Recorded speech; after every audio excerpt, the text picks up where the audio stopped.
بالله من الشيطان الرجيم. بسم الله الرحمن الرحيم. والذين هاجروا في سبيل الله ثم قتلوا أو ماتوا ليرزقنهم الله رزقا حسنا وإن الله لهو خير الرازقين. ليدخلنهم مدخلا يرضونه وإن الله لعليم حليم.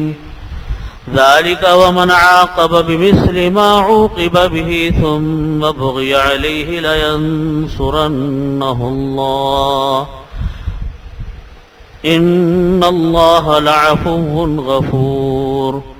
ذلك بأن الله يولج الليل في النهار ويولج النهار في الليل وأن الله سميع بصير. ذلك بأن الله هو الحق وأن ما يدعون من دونه هو الباطل وأن الله هو العلي الكبير. ألم تر أن الله أنزل من السماء ماء فتصبح الأرض مغزرة إن الله لطيف خبير. له ما في السماوات وما في الأرض وإن الله لهو الغني الحميد. صدق الله مولانا العظيم وصدق رسوله النبي الكريم ونحن على ذلك من الشاهدين والشاكرين والحمد لله رب العالمين. بزرگان محترم، برادران عزیز، سورہ حج کی یہ آیات چل رہی ہیں جس میں اللہ رب العزت نے ارشاد فرمایا والذین ہاجروا فی سبیل اللہ ثم قتلوا او ماتوا لیرزقنہم اللہ رزقا حسنا. فرمایا کہ جن لوگوں نے ہجرت کی اللہ کے راستے میں، ثم قتلوا، اور پھر وہ دین کے راستے میں مارے گئے، قتل کر دیے گئے، او ماتوا، یا خود طبعی موت مر گئے، لَيَرْزُقَنَّهُمُ اللَّهُ رِزْقًا حَسَنًا، تو اللہ تعالیٰ ان کو ایک بہترین رزق عطا فرماتے ہیں، عمدہ رزق ان کو عطا فرماتے ہیں. جنہوں نے ہجرت کی اللہ کے راستے میں، اللہ کے راستے میں ہجرت کرنے کا مطلب ہے جیسے صحابہ اکرام نے ہجرت کی، مکہ مکرمہ سے ہجرت کی مدینہ طیبہ کی طرف. یہ ہجرت اللہ کے لیے تھی، اپنا دین بچانے کے لیے تھی، اللہ کے نبی صلی اللہ علیہ وسلم کے حکم کے لیے تھی.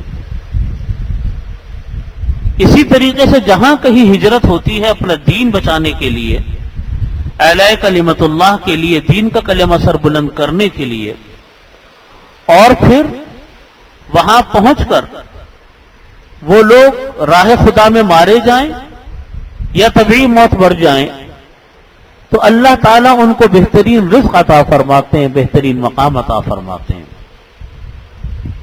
اور فرمایا کہ وَإِنَّ اللَّهَ لَهُوَ خَيْرُ الرَّازِقِينَ. اپنے دین اور ایمان کے تحفظ کے لیے انسان جب ہجرت کرتا ہے تو آدمی کے دل میں یہ خیال آتا ہے کہ میرا گزر بسر کیسے ہوگا، میں کھاؤں گا کہاں سے، کماؤں گا کہاں سے. تو اس کا جواب اللہ رب العزت نے دیا کہ وَإِنَّ اللَّهَ لَهُوَ خَيْرُ الرَّازِقِينَ. اللہ تعالیٰ بہترین رزق دینے والے ہیں. حدیث شریف میں بھی اسی کو فرمایا کہ انما الاعمال بالنیات وانما لامرئ ما نوى فمن كانت هجرته الى الله ورسوله، کہ تمام اعمال کا دار و مدار نیتوں کے اوپر ہے، اور جو انسان نیت کرتا ہے ویسے ہی انسان کو اس کا ثواب ملتا ہے. اور فرمایا کہ جو کوئی انسان اللہ اور اس کے رسول کی طرف ہجرت کرتا ہے تو اللہ اور اس کے رسول کی طرف ہجرت کرنے کا ثواب ملتا ہے، اور اگر کوئی انسان دنیا کی طرف ہجرت کرتا ہے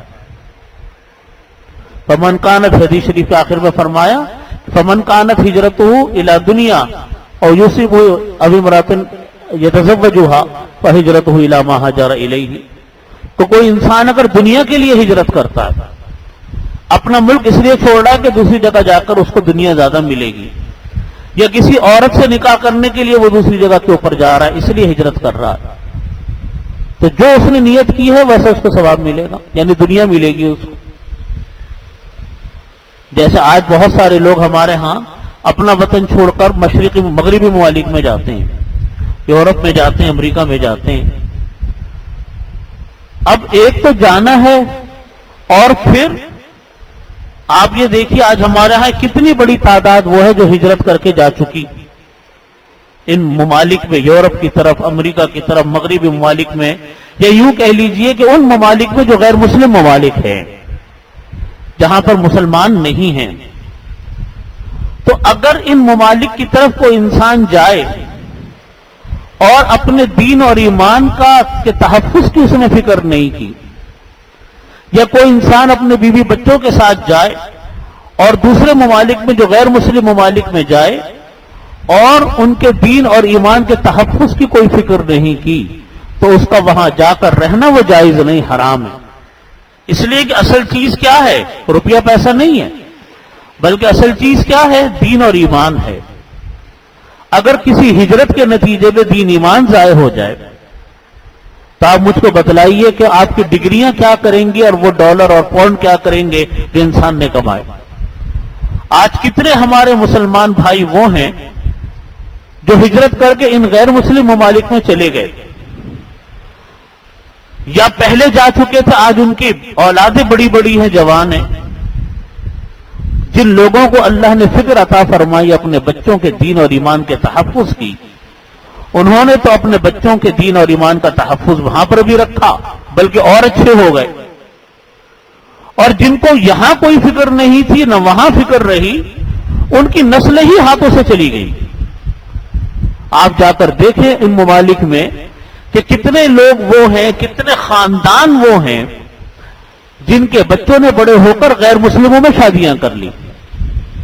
کسی نے سکھوں میں کر لی، کسی نے عیسائیوں میں کر لی، کسی نے یہودیوں میں کر لی، کسی نے ہندوؤں میں کر لی. اب ان کے جو آگے نسلیں آئیں گے آپ دیکھیے پھر ان کا کیا بنتا. اسی لیے علماء لکھتے ہیں، علماء بیان فرماتے ہیں کہ جب تک اپنے بچوں کے دین ایمان کا تحفظ آپ کے ذہن میں نہ ہو، اس کا کوئی یقینی انتظام نہ ہو، اس وقت تک ہجرت کرنا، اپنے ملک کو چھوڑنا، ان ممالک میں جانا درست نہیں. کیونکہ یہ ہجرت صرف اور صرف دنیا کے لیے ہو رہی. اور صحابہ کرام نے جو ہجرت کی تھی وہ کس کے لیے کی تھی؟ دنیا کے لیے نہیں کی تھی، وہ تو دین کے لیے کی تھی. تو اسی کو فرمایا کہ والذین ہاجروا فی سبیل اللہ. آج آپ دیکھیں ہم لوگ جب اپنے بچوں کو باہر بھیجتے ہیں، کتنے گھروں میں بے شمار انسان آج ملک سے باہر گئے ہوئے، دوسرے ملکوں میں گئے ہوئے، پورا خاندان خوش ہوتا ہے چلو جی بچہ پڑھنے باہر جا رہا. سب خوش ہوتے ہیں کہ چلو جی اس کو ملازمت باہر مل گئی، اور مطمئن ہے کہ جی پڑھ رہا ہے، پڑھ تو رہا ہے، لیکن دین ایمان کی فکر کہ وہ اس کے دینی حالات کیا رہیں گے ان ممالک میں، اس کا کیا انتظام سوچا انہوں نے. اگر کوئی انتظام ہے تب تو بہت اچھی بات ہے، چلو ٹھیک ہے. لیکن اگر کوئی انتظام نہیں ہے تو یا تو وہ بن گیا یا بگڑ گیا. اور دونوں مثالیں آپ کے سامنے، بننے کی بھی ہے، بگڑنے کی بھی ہے. تو یہ فکر کہ صرف دنیا کی تعلیم حاصل ہو جائے، دنیا کی دولت حاصل ہو جائے، اور دین ایمان بالکل ثانوی درجے سے بھی پیچھے چلا گیا، یہ مسلمانوں کا شیوا نہیں ہے. حضرت یوسف علیہ الصلوۃ والسلام جب گم ہو گئے، ان کے بھائیوں نے ان کو غائب کر دیا. سورہ یوسف کے اندر وہ واقعہ بڑی تفصیل کے ساتھ آیا ہے. تو یوسف علیہ السلام، جب لمبا واقعہ ہے کہ کس کس طریقے سے یوسف علیہ السلام جیل میں گئے، نکلے، وزیر خزانہ بنے، وزیر خزانہ بن کے وہاں کے بادشاہ بنے. جب حضرت یعقوب علیہ السلام جو ان کی یاد میں رو رو کے نابینا ہو گئے تھے اور بس ہر وقت اپنے بیٹے یوسف کو یاد کرتے رہتے تھے، جب حضرت یوسف علیہ السلام نے اپنے بھائیوں پر ظاہر کر دیا کہ میں یوسف ہوں، میں ہوں یوسف، پھر انہوں نے کہا کہ جاؤ میرے والد کو جا کر اطلاع کرو، اور خود مصر میں تھے اور کنعان میں ان کے والد تھے جو آج فلسطین کا شہر ہے خلیل کے نام سے۔ کنعان یہ حضرت یوسف یعقوب علیہ السلام کا شہر تھا۔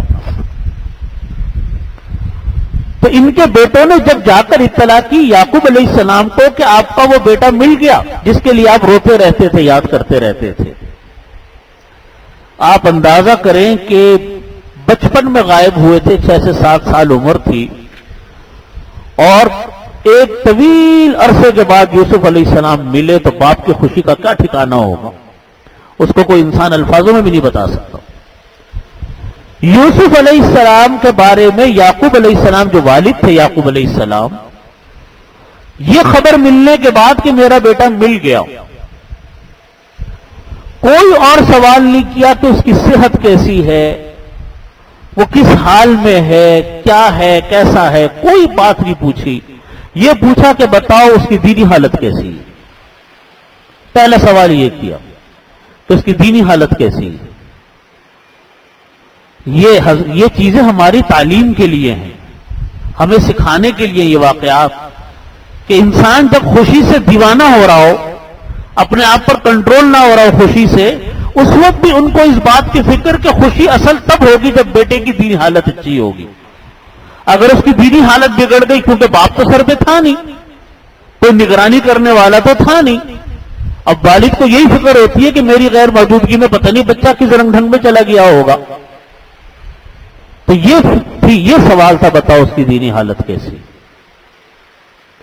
تو اس کا مطلب یہ ہے کہ اپنے بچوں کی جہاں ہمیں اپنی تعلیم کی، ان کی ڈگریوں کی فکر ہے، اتنی اس سے زیادہ فکر کس کی ہونی چاہیے؟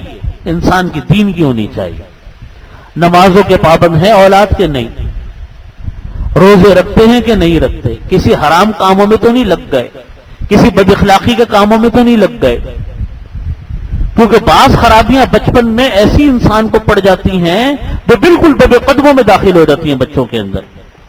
ان میں سے ایک بے حیائی کی چیزیں بھی ہوتی ہیں کہ وہ بچوں پہ دبے قدموں داخل ہو جاتی ہیں۔ اس پر نظر رکھنے والے ماں باپ ہیں یا اساتذہ ہیں؟ اس کے علاوہ کون نظر رکھے گا اپنی اولاد پر؟ کوئی نہیں نظر رکھ سکتا، ماں ہے یا باپ ہے گھر کے اندر۔ تو یہاں پر بھی فرمایا کہ اوماتو، اگر کسی نے ہجرت کی اللہ کے لیے، مر گیا یا اللہ کے راستے میں شہید ہو گیا، تو اللہ کے ہاں اس کا بہترین رزق ہے، یعنی دنیا کی میں اگر اس کو کچھ نہ ملا لیکن اللہ کے ہاں مقام اس کا بہت بلند ہے۔ واللہ وان اللہ لہو خیر الرازقین، بے شک اللہ تعالی بہترین رزق دینے والا ہے۔ پتہ نہیں کتنے خاندان ایسے ہیں، کتنے افراد ایسے ہیں انگنت، جو گئے تھے پڑھنے کے لیے اور وہی انہوں نے غیر مسلموں میں شادیاں کی، آج ان کی اولادیں مسلمان نہیں ہیں۔ میرے ایک دوست ہیں، ہمارے ایک جاننے والے ہیں، امریکہ میں ہوتے ہیں، وہ کہنے لگے کہ ایک مرتبہ میں سفر کر رہا تھا جہاز میں، وہ صاحب پورا واقعہ بتا رہے ہیں، تو کہتے ہیں اس دن میں نے تلاوت نہیں کی، صبح ہی صبح روانگی تھی، کیا مسئلہ تھا، تو کہتے ہیں میں نے اپنی سیٹ پر بیٹھنے کے بعد تلاوت شروع کر دی قرآن کریم کھول کر، تو کہتے ہیں میرے برابر میں ایک عورت بیٹھی ہوئی تھی، اس عورت نے کہا کہ یہ جو تم چیز پڑھ رہے ہو نا، یہ میری ماں بھی ایسی ایک چیز پڑھا کرتی تھی، یہ چیز جو تم پڑھ رہے ہو میری ماں بھی یہ چیز اس طرح کی ایک چیز پڑھا کرتی تھی، یہ کیا ہے؟ اس نے بتایا کہ قرآن کریم ہے، اللہ کی کتاب ہے۔ پھر اس نے بتایا کہ اپنا واقعہ اس نے بتایا کہ اس طریقے سے میری ماں مسلمان تھی، اس نے جو شادی کی وہ غیر مسلم کسی مرد سے شادی کی جو مقامی تھا، اور اس طریقے سے جب جو ان کی اولادیں ہوئیں وہ چونکہ دین ایمان کا کوئی خبر تھی نہیں، تو ان کو پتہ بھی نہیں چلا کہ کب وہ عیسائیت کے مذہب میں داخل ہو گئے۔ یوں انسان دین سے ہاتھ دھو بیٹھتا ہے، یوں دین رخصت ہو جاتا ہے، نسلوں سے دین رخصت ہو گیا۔ اور ہمارے پاس ہے کیا؟ آپ سوچئے ہمارے پاس ہے کیا؟ دنیا میں جو کچھ کمایا، جس نے جو کمایا، اللہ نے جو لکھا وہ تو یہی رہ جانا ہے۔ کوئی آدمی لپیٹ کر اپنے ساتھ قبر میں تو لے کر گیا نہیں۔ مکان ہے، بنگلے ہیں، گاڑی ہے، بینک بیلنس ہے، وہ تو سب یہی کا ہے، یہی ملا، یہی رہ جائے گا۔ جائے گا تو ہمارا حدیث شریف میں اسی کو فرمایا کہ جب انسان مرتا ہے، اس کی موت آتی ہے، تو قبر میں وہ جاتا ہے اور اس کے ساتھ اس کا عمل جاتا ہے۔ باقی جتنے رشتہ دار، دوست، احباب اور وہ چارپائی جس پر اس کو لٹا کر لے جایا جاتا ہے، وہ تک واپس آ جاتی ہے۔ قبر میں اترے گا تو عمل اترے گا اور کچھ نہیں اترے گا، اور اسی عمل کی جڑ اگر خدا نہ خواستہ کٹ گئی، دین کٹ گیا، تو کیا کمایا؟ تباہی بربادی کے علاوہ انسان کے پاس کچھ بھی نہیں، کچھ بھی نہیں انسان کے پاس۔ اس لیے فرمایا کہ وَإِنَّ اللَّهَ لَهُ، اس ڈر سے مت رہا کرو کہ ہم یہاں رہ گئے، مسلمانوں میں رہ گئے تو رزق سے محروم ہو جائیں گے۔ نہیں، ان اللہ لہو خیر الرازقین، اللہ تعالیٰ بہترین رزق دینے والا ہے۔ وہ پرند کو دیتا ہے، جانوروں کو دیتا ہے، چوپایوں کو دیتا ہے، حشرات الارض کو دیتا ہے، درندوں کو دیتا ہے۔ کیا اللہ رب العزت انسان کو نہیں دے گا، جس انسان کو اللہ نے اشرف المخلوقات بنایا؟ ہاں، کسی آدمی کا پاس اگر اس کا انتظام ہے تو وہاں اپنے بچوں کے دین کے تحفظ ہے، جہاں وہ جا رہا ہے اپنا تحفظ ہے کہ ایسے ماحول میں وہاں ملے گا کہ وہاں انشاءاللہ بھٹکے گا نہیں، تو ٹھیک ہے، کوئی انسان اگر جاتا ہے تو جائے، کوئی مجبوری ہے، بشرطیہ کہ دین کے تحفظ کا اطمینان ہو کہ دین انسان کا بچ جائے گا۔ لَيَدْخُلَنَّهُمُ اللَّهُ مُدْخَلًا يَرْضَوْنَهُ، اللہ تعالیٰ فرماتے ہیں کہ اللہ تعالیٰ ان لوگوں کو ایسی جگہ پر داخل فرمائیں گے یرضونہ، جو ان کو بہت پسندیدہ ہوں گی۔ یعنی مطلب یہ ہے کہ جو لوگ ہجرت کرتے ہیں اللہ کے دین کے خاطر، اپنے دین اور ایمان کو بچانے کے لیے ہجرت کرتے ہیں، تو ان کو دنیا کے فائدے شاید نہ ملیں، لیکن آخرت میں ان کو اللہ تعالیٰ ایسے مقام پر لے جا کر رکھیں گے جس کو وہ بے تحاشا پسند کرنے والے ہوں گے۔ وَإِنَّ اللَّهَ لَعَلِيمٌ حَلِيمٌ، اللہ تعالیٰ علیم بھی ہے، اللہ تعالیٰ حلیم بھی ہے، اللہ تعالیٰ خوب جاننے والا بھی ہے، اللہ تعالیٰ بردبار اور تحمل والا بھی ہے۔ اور جب یہ بات ہے کہ اللہ تعالیٰ سب چیز کا رازق ہے، مالک اللہ ہے، خالق اللہ ہے، دینے والا اللہ ہے، کبھی اس چیز سے ڈرنا نہیں چاہیے کہ میں نے دین پر عمل کر لیا تو میں رزق سے محروم ہو جاؤں گا۔ رزق کے خزانے اللہ کے ہاتھوں میں ہیں، رزق کے خزانے انسانوں کے ہاتھوں میں نہیں ہیں۔ بہت سارے لوگوں کو یہ دھمکیاں ملتی ہیں اپنے آفس سے کہ تم نے اگر اپنی داڑیاں نہیں کٹوائیں تو تم کو ملازمت سے نکال دیا جائے گا۔ کتنے یہ واقعات ہم سنتے ہیں، تم نے اگر فلانا کام کیا تو ملازمت سے نکال دیا جائے گا۔ ہے کوئی دین کا کام، شریعت کا حکم؟ یاد رکھیے، رزق دینا اللہ نے، اللہ هو الرزاق ذو القوت المتین فرمایا۔ اللہ تعالیٰ وہی رزاق ہے، وہی قوت والا ہے، وہی غالب ہے۔ آدمی یہ تہیہ کرے کہ میں نے اللہ کے دین پر قائم رہنا ہے، میں نے اللہ کے دین کو چھوڑنا نہیں، اس کے حکموں کو نہیں چھوڑنا، یقین مانیے کوئی کسی کا کچھ نہیں بگاڑ سکتا۔ رزق کے خزانے خدا رب ذوالجلال کے ہاتھ میں، انسان کسی کا کچھ نہیں بگاڑتا۔ اللہ تعالیٰ کسی کے لیے اگر ایک راستہ رزق کا بند کرتا ہے تو اللہ تعالیٰ 10 رزق کے راستے اللہ تعالیٰ کھولتے ہیں، یہ اللہ تعالیٰ دیتا ہے۔ آپ دیکھیے، ان پرندوں کو دیکھیے، کبھی موت آتی ہے تو پرندے مر جاتے ہیں، کوئی حادثہ آتا ہے تو مر جاتے ہیں، بھوک سے نہیں مرتے۔ یہ اللہ تعالیٰ ان کو رزق دے رہا ہے، یہ کوئی تعلیم یافتہ نہیں ہوتے پرندے، ان کے لیے کوئی فیکٹریاں دکانیں نہیں چل رہی. صبح کو اٹھتے ہیں، ان کو رزق ملتا ہے، شام کو گھونسلوں میں گھس جاتے ہیں. حشرات الارض کو دیکھیے، درندوں کو دیکھیے، پرندوں کو دیکھیے، چرند کو دیکھیے، سب کو خدا رب الجلال رزق دے رہا، کوئی رزق سے محروم نہیں ہے.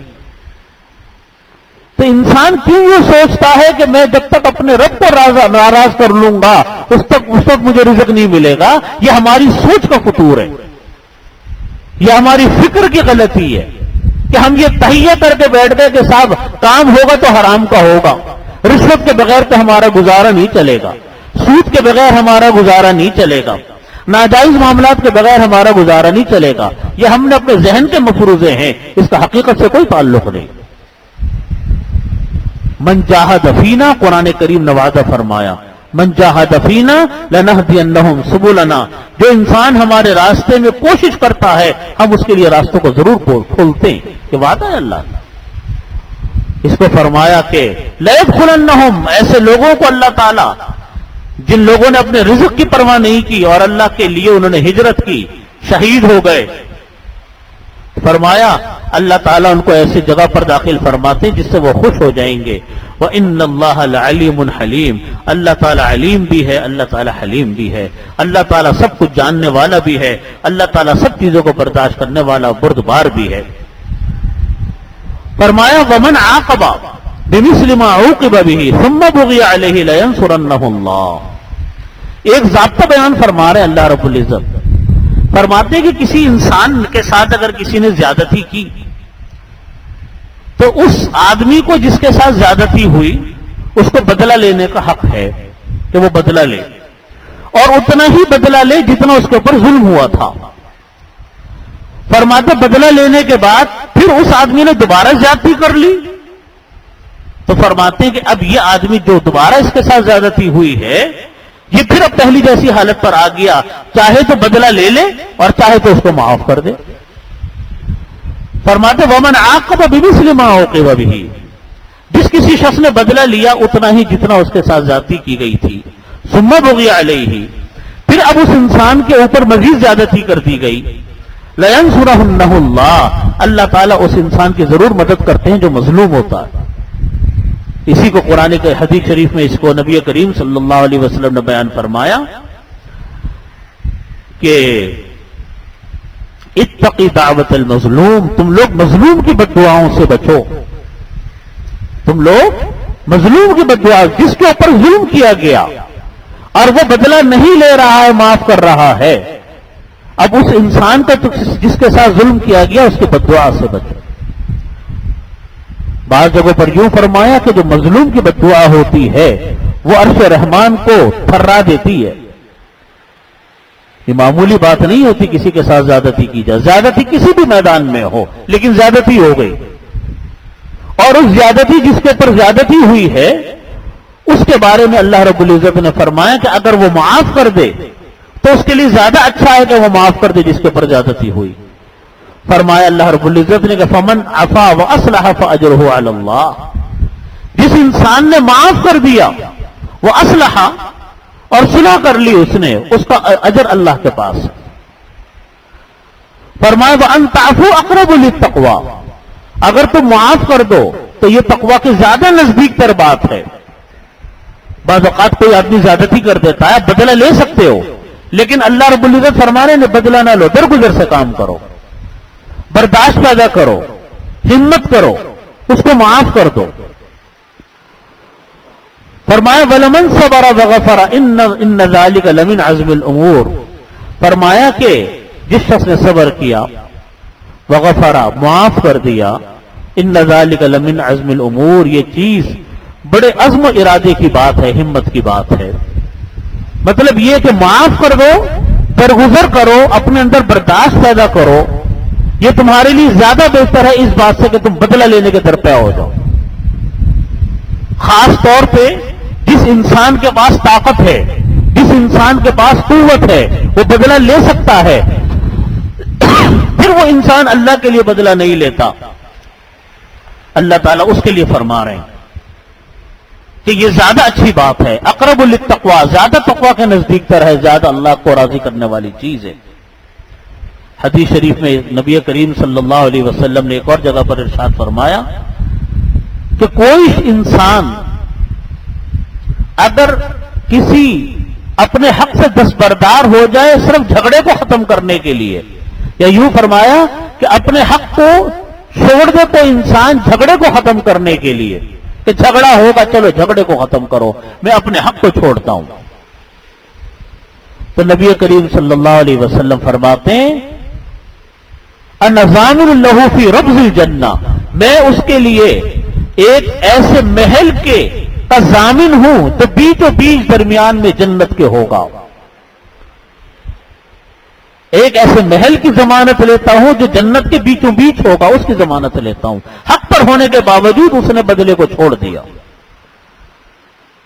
آج ہمارے ماحول اور معاشرے میں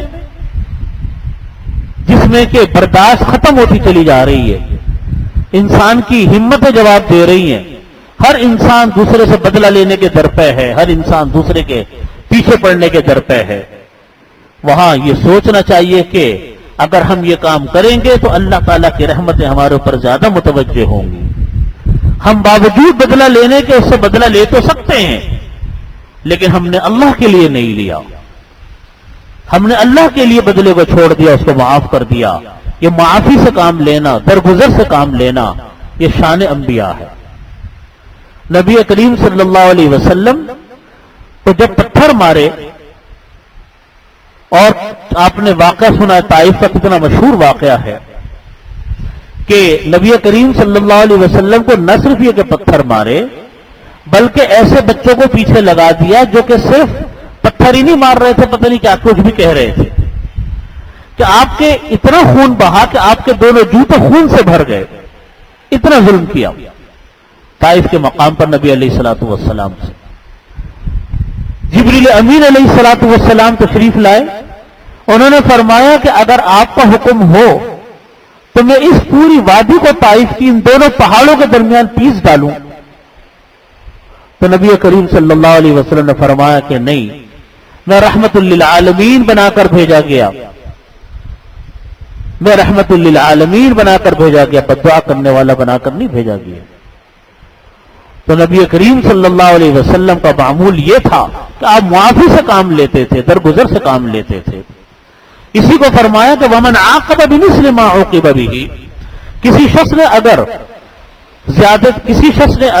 اگر زیادتی کی بدلہ لیا، اتنا بدلہ لیا جتنا اس کے ساتھ زیادتی کی گئی تھی، ثُمَّ بُغِيَ عَلَيْهِ، پھر اس کے پر مزید دوبارہ زیادتی کر دی، اور پھر اس نے اللہ کے خاطر اس کو چھوڑ دیا، معاف بھی کر دیا، لَيَنْصُرَنَّهُ اللَّهُ، ضرور اس انسان کی اللہ کی طرف سے مدد کی جائے گی۔ ان اللہ لعفو غفور، بے شک اللہ تعالیٰ معاف فرمانے والے اور اللہ تعالیٰ مغفرت فرمانے والے۔ تم معاف کرو، اللہ تعالیٰ تمہیں معاف فرمائیں گے۔ حدیث شریف میں اسی کو فرمایا کہ کوئی انسان اگر اپنے کسی مسلمان بھائی کے عیب کی پردہ دری کرتا ہے، ستر پوشی کرتا ہے، اس کے کسی کے عیب کو چھپاتا ہے کہ چلو بھائی اس مسلمان بھائی کا عیب دوسروں کو نہ بتاؤں، بدنام ہوگا وہ، تو فرمایا نبی کریم صلی اللہ علیہ وسلم نے، اللہ تعالیٰ اس روز اس کی ستر پوشی فرمائیں گے، اس روز اس کی پردہ دری فرمائیں گے جو روز قیامت ہوگا۔ آج اگر ہمارے گناہوں کو اللہ تعالیٰ سب کو بتا دے گا بھائی فلانا آدمی یہ گناہ کرتا ہے، تو بتائیے کسی کو منہ دکھانے کے انسان قابل نہ رہے، کتنے گناہ ہیں ہمارے۔ تو فرماتے کہ تم دنیا میں کسی کی پردہ دری کرو گے، پردہ پوشی کرو گے، اللہ تعالیٰ روز قیامت میں تمہاری پردہ پوشی فرمائیں گے، ورنہ پورے انسانوں کے سامنے جب سے دنیا بنی جب تک رہے گی سب کے سامنے اعلان ہوگا کہ اس نے یہ گناہ کیا، اس نے فلانا گناہ کیا۔ وہاں انسان کی پردہ پوشی ہو رہی ہے تو کتنی بڑی بات ہے۔ تو مطلب یہ ہے کہ برداشت انسان کرے، برداشت سے کام لے، غصے کو دبائے، اللہ کے لیے معافی کی عادت ڈالے، باوجود قدرت کے، باوجود طاقت کے کسی دوسرے انسان کے اوپر ظلم و زیادتی نہ کرے۔ اور ظلم اللہ کو کبھی پسند نہیں، یاد رکھیے، ظلم اللہ تعالیٰ برداشت نہیں کرتے۔ اللہ رب العزت کفر کو برداشت کر لیتے، ظلم کو برداشت نہیں کرتے، ظلم برداشت نہیں ہے اللہ سے۔ کچھ عرصے تک اللہ رب العزت ظالم کو ڈھیل دے دیتے ہیں، ظالم کو ڈھیل مل جاتی ہے کچھ عرصے تک کے لیے، اس سے یہ نہیں سمجھنا چاہیے کہ یہ کوئی بڑا اونچا بندہ ہو گیا، یہ قابل گوارا ہے. قابل گوارا نہیں، ڈھیل مل رہی ہے. حضرت مفتی صاحب رحمۃ اللہ علیہ نے معارف القرآن میں لکھا کہ اللہ رب العزت نے، دیکھو جب تک فرعون کتنا بڑا سرکش تھا، فرعون نے جب بچوں کو قتل کرنا شروع کیا، معصوم بچوں کو قتل کرنا شروع کیا، بیٹوں کو، اس وقت تک اللہ رب العزت نے اس کی پکڑ نہیں کی تھی فرعون کی، اور اپنی سرکشی میں وہ چلا جا رہا تھا، کہتا تھا کہ انا ربکم الاعلی، تمہارا اصل بڑا رب تو میں ہوں. لیکن جب اس نے معصوم بچوں کو قتل کرنا شروع کیا اور یہ ظلم شروع کیا اس نے کہ ان کا قتل عام شروع کیا، اس ڈر سے کہ کہیں ان کے اندر وہ اللہ کا نبی نہ ہو جو میری حکومت کا تختہ الٹے گا، تو پھر اللہ تعالیٰ نے بھی ایسی پکڑ کی فرعون کی کہ آج جو قرآن کریم میں وعدہ کیا تھا کہ اس کا جسم باقی رہے گا عبرت کے لیے، آج تک اس کا جسم عبرت کے لیے موجود ہے. دنیا اس کی سرکشی کو یاد کر کے اور اس کی عبرت کا تماشا دیکھتی ہے. وہ آج پڑا ہوا ہے آج بھی مصر کے اندر. تو بات یہ ہے کہ جو ظالم ہے، ظلم جو ہے، یہ اللہ کو پسند نہیں ہے. آج ہم اپنے گرد و پیش میں نظر ڈالیں، آج ہمارے گرد و پیش میں کتنی قتل و غارت گری ہے، ہمارے ملک میں، ہمارے شہر میں بھرے پڑے قتل و غارت گری کے واقعات. جو قاتل ہوگا کچھ دنوں بعد پتہ چلتا ہے کہ اس کو قتل کر دیا. آپ پڑھتے ہیں، دن رات یہ واقعات پڑھتے ہیں، فلانا ظالم، فلانا ڈاکو، فلانا مجرم وہ یہ مظالم ڈھایا کرتا تھا، پتہ چلے گا کہ آج وہ بھی قتل ہو گیا. کچھ دنوں کے بعد پتہ چلے گا کہ اس کو کسی اور نے مار دیا. یہ سلسلہ ایک چلتا رہتا. ہوتا ہے کہ نہیں ہوتا؟ ظلم اللہ کے ہاں کبھی گوارا نہیں، ظلم اللہ کو برداشت نہیں. گناہ اپنی جگہ پر، گناہ اپنی جگہ پر، اور پھر اللہ تعالیٰ جو اس کے مقابلے میں کارروائی فرماتے ہیں، جو اس کا حشر ہوتا ہے، وہ اپنی جگہ پر ہوتا. تو معمولی بات نہیں ہے. اس لیے اللہ رب العزت نے ہمیشہ معاف کرنے کو، درگزر کرنے کو ہمیشہ فرمایا کہ درگزر سے کام لو، معافی سے کام لو، اور بچو ظلم سے، بچو زیادتی سے، کہ کہیں تمہارے کسی عمل سے زیادتی نہ ہو جائے، تمہارے کبھی کسی عمل سے کوئی کسی کو نقصان نہ ہو جائے. اور اگر کبھی نقصان ہو جائے کہ تمہیں اندازہ ہو کہ میرے عمل سے کسی دوسرے کو تکلیف پہنچی، کسی دوسرے پر ظلم ہوا، تو اس سے جا کر معافی مانگو. اس ظلم کی اگر کوئی مداوا ہے، اس ظلم کی اگر کوئی کمی کو پورا کرنا ہے، اس ظلم کو کی تلافی ہے، اس کو کرو، تاکہ دنیا کا حساب اللہ تعالیٰ دنیا میں برابر کر لے. ورنہ انسان آخرت میں پہنچتا ہے تو پتہ نہیں اللہ رب العزت کیا معاملہ فرماتے ہیں. تو اسی کو فرمایا کہ ان اللہ لعفو غفور، اللہ تعالیٰ معاف فرمانے والے اور مغفرت فرمانے والے ہیں. ذالک بان اللہ یولج اللیل فی النہار ویولج النہار فی اللیل. فرماتے کہ دیکھو یہ جو مومنوں کو اللہ تعالیٰ غالب فرماتے ہیں دنیا میں، اس پر لوگ بڑے حیران ہوتے کہ مومنین کو اللہ نے غلبہ کیسا عطا فرمایا، اہل ایمان کو اللہ نے غلبہ کیسا عطا فرمایا. فرماتے یہ حیرانی کی چیز نہیں ہے. اس سے بڑی حیرانی کی بات یہ ہے کہ اللہ تعالیٰ اپنی قدرت کے جو کرشمے دکھلاتے ہیں ان پر غور کرو کہ کیسے قدرت کے کرشمے اللہ تعالیٰ دکھا رہے ہیں. اللہ تعالیٰ فرماتے کہ دیکھو اہل ایمان کو اگر اقتدار مل گیا، حکومت مل گئی، ٹھیک ہے، یہ بھی ایک بڑی بات ہے. اس سے زیادہ حیرت کی بات یہ ہے کہ اللہ تعالیٰ دن کو اور دن کو رات میں اللہ تعالیٰ داخل فرماتے ہیں. اب دیکھیے اس وقت میں ہم بیٹھے ہوئے ہیں، مغرب ہونے والی ہے، کس طرح آہستہ آہستہ دن کیا ہو رہا ہے، ختم ہو رہا ہے. جب تک سورج تھا تو کسی روشنی جلتی بھی تھی تو اس کی کوئی حیثیت نہیں تھی، سورج کے آگے کس کی چلے. لیکن اب اندھیرا آ رہا ہے، اب یہی روشنیاں اب اپنا کام کرنے لگیں گی. اللہ تعالیٰ فرماتے کہ دن کا رات میں بدلنا اور رات کا دن میں بدلنا، اس جیسی لاتعداد نشانیاں ہماری قدرت کاملہ کی ہیں. وہ ہماری قدرت کاملہ ہے. تم اس پر غور کرو کہ ہم کیسے قادر مطلق ہیں. ہم کسی کو اقتدار دیتے ہیں، وہ بھی ہماری نشانی ہوتی ہے. ہم دنیا کو، ہم اس جہان میں دن کو پیدا کرتے ہیں، یہ بھی ہماری قدرت کی نشانی ہے. ہم رات کو بناتے ہیں، یہ بھی قدرت کی نشانی ہے. اللہ تعالیٰ فرماتے کہ ہماری قدرت ہر چیز کے اوپر حاوی ہے. وَإِنَّ اللَّهَ سَمِيعٌ بَصِيرٌ، اللہ تعالیٰ سنتا بھی ہے، اللہ تعالیٰ دیکھتا بھی ہے. ذالک بأن اللہ هو الحق، فرماتے ہیں کہ یہ باتیں وہ ہیں، یہ چیزیں وہ ہیں کہ اللہ تعالیٰ کی ذات وہ برحق ذات ہے، اس کی طاقت میں کسی کی مجال نہیں، اس کی قوت میں کسی کی مجال نہیں، جو وہ چاہتا ہے کرتا ہے، اس کی ذات ایسی ہے کہ جس چیز کو وہ حکم دیتا ہے وہ چیز ہو جاتی ہے، کن فیکون اس کی صفت، جو کہے گا وہ ہوگی۔ ذالک بأن اللہ هو الحق، کہ اللہ وہ برحق ہے، وَأَنَّ مَا يَدْعُونَ مِن دُونِهِ هُوَ الْبَاطِلُ، فرمایا کہ اور بے شک وہ لوگ غیر مسلم لوگ جس کو پکارتے ہیں اللہ کے علاوہ هُوَ الْبَاطِلُ، وہ غلط کام ہے، وہ غلط ہے، وہ باطل ہے، یعنی بتوں کو جو پکارتے ہیں، بتوں کا جو نام لیتے ہیں وہ باطل ہے۔ وَأَنَّ اللَّهَ هُوَ الْعَلِيُّ الْكَبِيرُ، اللہ تعالیٰ وہ سب سے بلند بھی ہے اور وہ اللہ تعالیٰ سب سے بڑا بھی ہے، اس سے بڑا کوئی نہیں، ساری قدرت کاملہ اللہ کے ہاتھ میں ہے۔ أَلَمْ تَرَ أَنَّ اللَّهَ أَنزَلَ مِنَ السَّمَاءِ مَاءً، اللہ تعالیٰ اپنی قدرت کی نشانیاں بیان فرما رہے ہیں، فرماتے ہماری قدرت اتنی زبردست ہے، طاقت اتنی زبردست ہے کہ ان اللہ کا بے شک اللہ تعالیٰ انزل من السماء ماء، کہ وہ آسمان سے پانی کو برساتا ہے، فتصبح الارض مغزرہ، جس سے زمین سرسبز و شاداب ہو جاتی ہے۔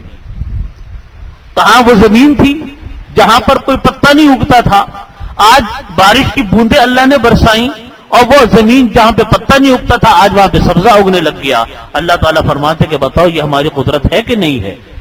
فرماتا یہ ہماری قدرت ہے۔ ان اللہ لطیف خبیر، بے شک اللہ جانتا ہے چھپی ہوئی تدبیروں کو اور وہ باخبر ہے۔ اس لیے اللہ تعالیٰ فرماتے کہ تم میرا کہنا مانو، قادر مطلق میں ہوں، میرے حکم کی مخالفت مت کرنا، اپنے رب کو ناراض مت کرنا، جو قادر مطلق ذات ہے اس کی بات ذات کو مانو، اس کی بات کو مانو، اس کے کلام کو مانو، اس کے رسول کو مانو اور ان کی بات کو قبول کرو، اس پر عمل کرو، اسی میں فائدہ دنیا اور آخرت کا۔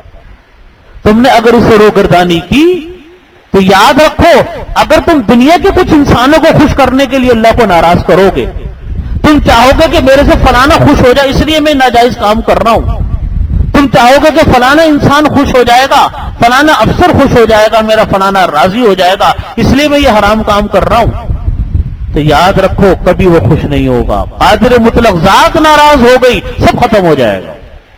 قدرت اللہ کی ہے، اللہ تعالیٰ اسی کو فرماتے ہیں جہانوں پر حکومت اللہ کی ہے، ہر چیز پر حکومت اللہ کی ہے، تم اس کو نہ ناراض کرنا، اس کو ناخوش مت کرنا، اللہ کو راضی رکھو۔ اس کو راضی رکھنے کے سلسلے میں مخلوق ناراض ہوتا ہے، ہوتی رہے، کوئی بات نہیں۔ لہو ما فی السماوات و ما فی الارض، سب کچھ اسی اللہ کے لیے ہے، آسمان میں بھی اور زمین میں بھی۔ وَإِنَّ اللَّهَ لَهُوَ الْغَنِيُّ الْحَمِيدُ، اللہ وہی ہے، غنی ہے، بے پرواہ ہے، الحمید تعریف والا ہے، قابل ستائش ہے۔ اسی لیے اللہ تعالیٰ فرماتے ہیں کہ جب قوت ساری اللہ کی ہے، مملکت ساری اللہ کی ہے، سلطنت ساری اللہ کی ہے، قدرت کاملہ اللہ کی ہے، تم اللہ کو ناراض کرنے والے کام مت کرو۔ انسانوں کو خوش کرنے کے لیے، اپنے افسران کو، اپنے بڑوں کو خوش کرنے کے لیے اللہ کو ناراض کرو گے، تمہیں کچھ نہیں ملے گا دنیا میں، کچھ نہیں حاصل ہوگا دنیا میں، تباہی بربادی کے علاوہ کوئی چیز حاصل ہونے والی نہیں۔ ہاں اپنی محنت اللہ کو راضی کرنے میں لگاؤ، اپنی محنت اللہ کو خوش کرنے میں لگاؤ، اللہ راضی ہو گیا، سمجھ لو انسان کو دنیا جہاں کی کامیابیاں مل گئی۔ اللہ کی رضا کی دعا مانگنی چاہیے، ہمیشہ یہ دعا مانگے انسان، یا اللہ اپنی رضا کاملہ عطا فرما۔ اللہ حدیث شریف میں یہی دعا سکھلائی، مسنون دعا ہے، اللہم انا نسألک من رضاک والجنہ ونعوذ بک من سخطک والنار۔ اے اللہ ہم آپ سے سوال کرتے ہیں، اللہم انا نسألک من رضاک والجنہ، اے اللہ ہم آپ سے سوال کرتے ہیں آپ کی رضامندی کا اور جنت کا، ونعوذ بک، اور اے اللہ ہم آپ سے پناہ مانگتے ہیں، من سخطک، آپ کی ناراضگی سے پناہ مانگتے ہیں، والنار، اور دوزخ سے پناہ مانگتے ہیں۔ خدا ناراض ہو گیا انسان کو کچھ دنیا میں ملنے والا نہیں، اور اللہ راضی ہو گیا سب کچھ انسانوں کو ملنے والا ہے۔ یہ انسان کے دل میں بیٹھ جائے یہ بات، آپ دیکھیے انسان کتنے گناہوں سے بچ جاتا ہے۔ اللہ رب العزت عمل کی توفیق عطا فرمائے۔ وآخر دعوانا الحمدللہ رب العالمین۔ اللہم صلی علی محمد وعلی آل محمد کما صلیت علی ابراہیم وعلی آل ابراہیم۔ ربنا ظلمنا انفسنا فإن لم تغفر لنا وترحمنا اللهم إنا نسألك تمام العافية ونسألك دوام العافية ونسألك دوام العافية ونسألك الشكر على العافية ونسألك الغنى عن الناس اللهم إنا نسألك عزائم مغفرتك ومنجيات أمرك والسلامة من كل اسم والغنيمة من كل بر والفوز بالجنة والنجاة من النار اللهم لا تدع لنا ذنبا إلا غفرته ولا هما إلا فرجته ولا دينا إلا قضيته ولا حاجة من حوائج الدنيا والآخرة إلا قضيتها يا أرحم الراحمين. یا اللہ ہمارے گناہوں کو معاف فرما. یا اللہ تمام صغیرہ کبیرہ گناہوں کی مغفرت فرما. یا اللہ دین پر عمل کی توفیق عطا فرما. یا اللہ قرآن پاک کو سمجھنے کی توفیق عطا فرما. حدیث شریف کو سمجھنے کی عمل کی توفیق عطا فرما. یا ارحم الراحمین عشرہ ذی الحجہ شروع ہو رہا ہے. یا اللہ اس عشرے میں آپ اپنے مقبول بندوں کو جو کچھ عطا فرماتے ہیں ہم کو بھی عطا فرما. یا ارحم الراحمین یہ 10 ایام یہ بہت فضیلتوں والے ایام ہیں, بہت ہی فضیلتوں والے ایام ہیں. یا اللہ ایک ایک عمل کا ثواب آپ یہاں اس میں کئی گنا بڑھا دیتے ہیں. یا اللہ ہمیں ان ثواب پر عمل کرنے کی توفیق عطا فرما, ان پر عمل کی توفیق عطا فرما. یا ارحم الراحمین ان 10 ایام کے بارے میں آپ نے فرمایا کہ نبی کریم صلی اللہ علیہ وسلم نے فرمایا کہ اس میں ہر دن کے روزے کا ثواب 1 سال کے روزے کے برابر, 1 سال ماضی کے گناہوں کا کفارہ ہے. اور 9 ذی الحجہ کے روزے کا ثواب آپ نے فرمایا کہ نبی کریم صلی اللہ علیہ وسلم فرماتے ہیں کہ 1 سال آئندہ اور 1 سال ماضی کے گناہوں کا کفارہ ہے. ہر رات کو یا اللہ آپ نے فرمایا کہ شب قدر جیسی رات ہے. یا اللہ ہمیں ان ایام کو صحیح طریقے سے گزارنے کی توفیق عطا فرما, اپنی مرضیات کے مطابق گزارنے کی توفیق عطا فرما, ان کی قدر کرنے کی توفیق عطا فرما, ان کو اپنے لیے ذخیرہ آخرت بنانے کی توفیق عطا فرما. ربنا تقبل منا انك انت السميع العليم وتب علينا انك انت التواب الرحيم. اللهم صل على محمد.